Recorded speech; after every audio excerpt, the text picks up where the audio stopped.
Linda. And I'm Vicky. And we are Partners in Crime.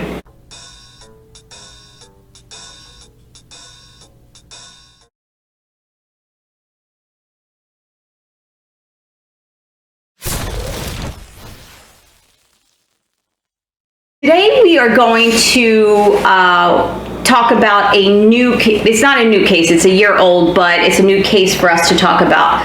Dulce Maria Alavez, I believe her name is, and she actually is not far from our area. She's from Bridgeton City, New Jersey, or Bridgeton, New Jersey. This little girl was 5 years old when she went missing on September 16th, and a lot of people are looking at her mother. The reasons why, and we'll go through what actually happened, and you can try to figure it out yourself. But her mother is only 19, and she has a little brother who was also 3. So Dulce came home from school on September 16th. She was fiddling around a little bit, and then her mom said, why don't we go out to get ice cream and go to the park? The people that went were Dulce, her mom, her little brother, and Dulce's aunt, who is her mom's little sister, who was only 8 years old, and I don't have their names here. Dulce actually was living with her grandmother, her mother's mom. She actually had custody of her. And when she came home, she got dressed. She had on a yellow top with a hippopotamus on the front, and then she had some little leggings that had flowers and black and white checks on it. The last image we saw of Dulce was at a gas station, a Sunoco gas station.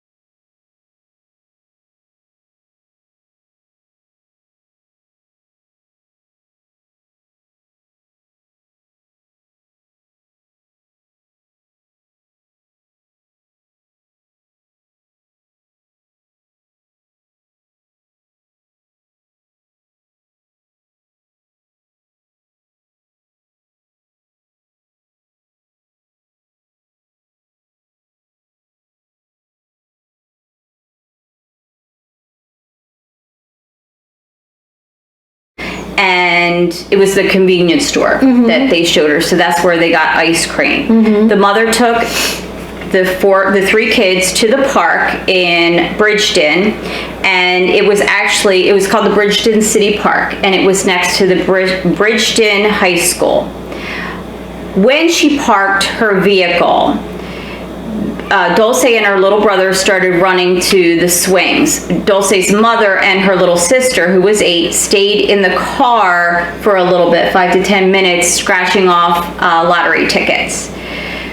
From where the car is, it was very hard for the mother to actually see Dulce and her brother playing on the swings, because it was, and we'll show you this, there was a hill, and it was a little far away actually to go to the swings, so it wasn't very convenient for the mother to stay in the car to see the kids, because she would have had to have gone out of the car. There was also a basketball courts right next to the swings, and there were girls playing basketball there too. They were probably like around 10 to 12. From where Dulce was with her brother at the swings, there were buildings to the side. They were maintenance buildings where they had lawnmowers and that sort of thing. So we believe someone took her. That's where they thought this person was, behind these buildings. And they talk about a red van or a red vehicle that the little boy saw. I believe it was the little boy that gave this description. And he was only like 3? He was 3. Right. And he also, they went on the description of a light build Hispanic male with acne on his chin. And we will show you the composite that they put out there for that. Oh, excuse me for 1 second. Sure. When you say September 16th, this is a year ago. A year ago, yes, it has been a year. Yes, I apologize. It's been a year. And listening to detectives, they said it's very rare actually to have a stranger abduction of children. Believe it or not, with all the abductions that are out there of children, it's usually someone close to them. It is they say it's like 1% of the time it would be a stranger. That the grandmother, whenever you would watch Dulce's mother talk to the media, doesn't cry. She's very flat. Yes. She doesn't say much, and she was actually on Dr. Phil as well. Yeah, I did see that. Whenever they talk to the grandmother, who only speaks Spanish, she is just all over the place, and she's crying and very upset. So, it's just such a sad story. When Dulce's mother came out and saw that Dulce wasn't there, her little brother pointed to the buildings and said that Dulce went that way. And he was eating ice cream and it fell to the ground, and he was crying, so he was upset about something. Her mom thought that she was playing hide and seek, so initially she was, looking for her all over the park and didn't find her. At 4:48 p.m., there was a 911 call by the mother. The police did speak with her that day, and then the next day, September 17th. And it is a little, like we say, when you see videos of her, she's very flat, and she doesn't really have any emotion. She just kind of states the facts, and that's about it. They said with this kind of thing, soon after it happened, it could be she's in shock, and that's the reason why. But even on Dr. Phil, she didn't seem... Yeah. Do we know why the grandmother had custody? We do not. Okay. The father lives in Mexico, so he's not even in the picture. It wasn't somebody that they would be looking at that would have abducted her. He wasn't up in New Jersey. So... Dr. Phil did flat out ask her on his program, did you give her to someone? And she said no. So we just don't know, what happened. Also, there was something presented on videos I watched.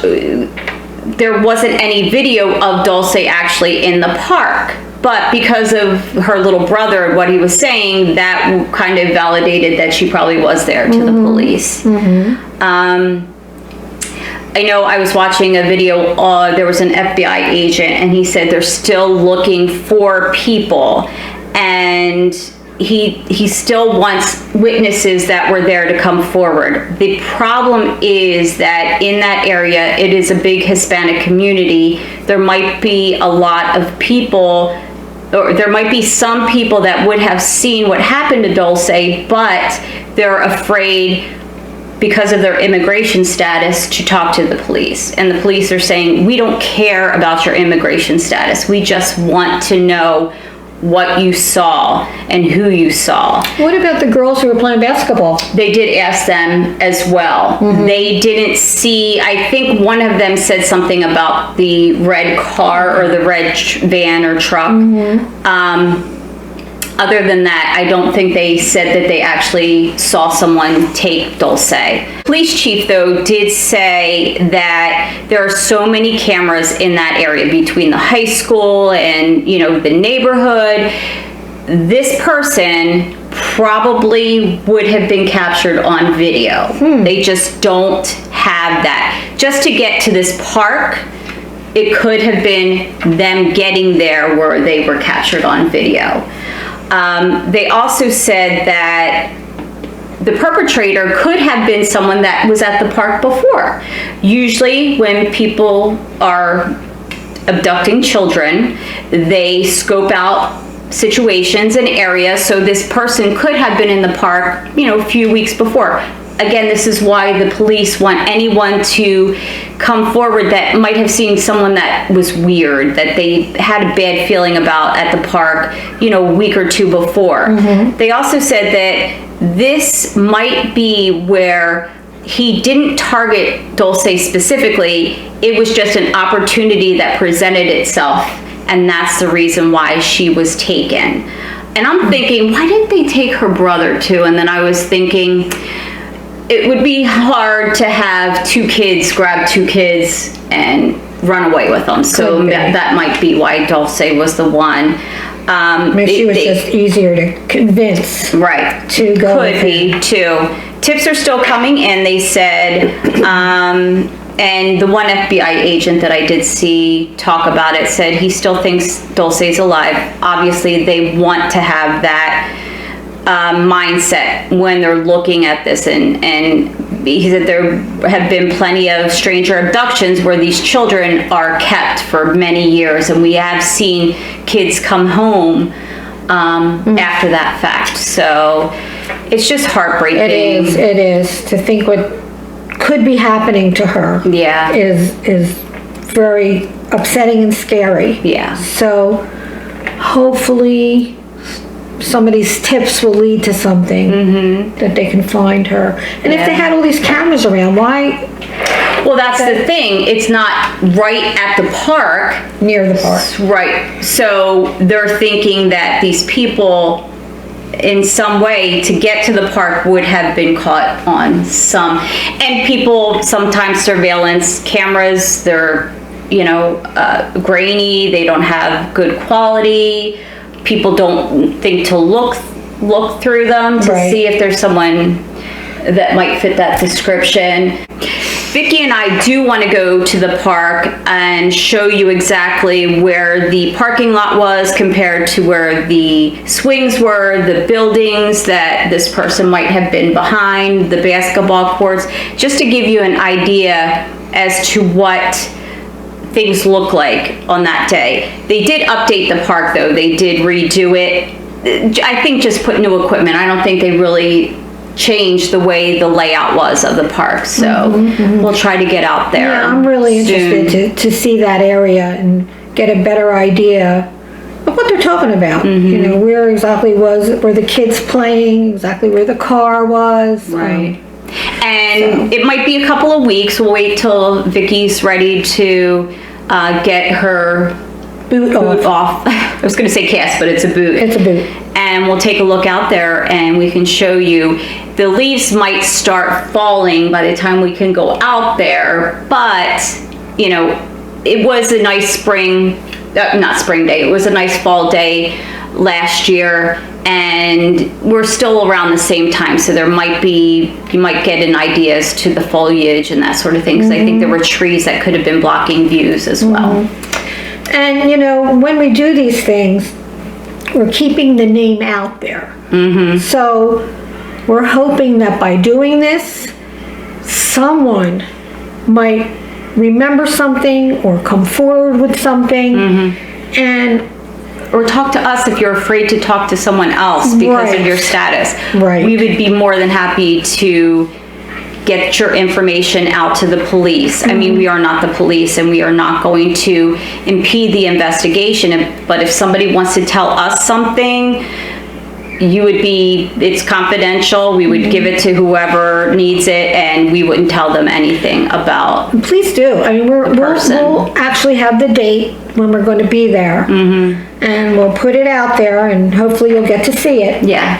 And please come out and talk to us. Yeah. If anybody can come up to us or give us an idea as to where you'd like to meet. Okay. Okay. All right. Until next time. Bye. Bye.